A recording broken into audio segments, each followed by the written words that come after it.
Hello বন্ধুরা, আপনাদের সঙ্গে আজ আলোচনা করব এমন একটি বিষয় নিয়ে যা মুসলিম সমাজের উন্নয়নের সঙ্গে সংগঠিত জড়িত। বিষয়টি হলো ওয়াকফ বোর্ড। ওয়াকফ বোর্ড কি, এর কাজ কি, আমাদের সমাজে এর ভূমিকা গুরুত্বপূর্ণ, সব কিছুই আজ আমরা সহজ ভাষায় বুঝে নেব। তাই ভিডিওটি শেষ পর্যন্ত দেখুন এবং চ্যানেলে নতুন থাকলে অতি অবশ্যই চ্যানেলটিকে সাবস্ক্রাইব করুন।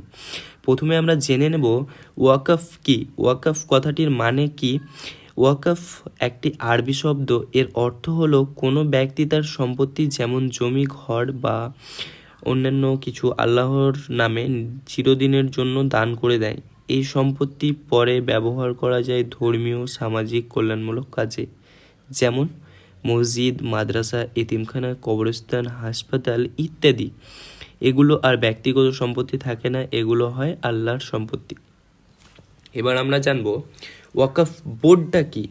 ওয়াকফ করা হয় সম্পত্তিগুলো দেখাশোনার দায়িত্ব থাকে তাদের বলে ওয়াকফ বোর্ড।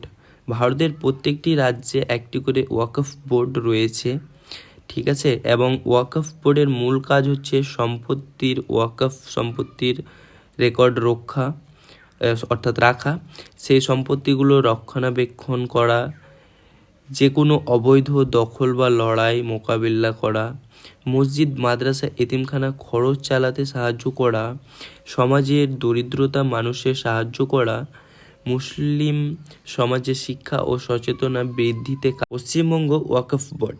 আমাদের রাজ্যে পশ্চিমবঙ্গেও আছে একটি সক্রিয় ওয়াকফ বোর্ড, যার সদর দপ্তর রয়েছে কলকাতায়।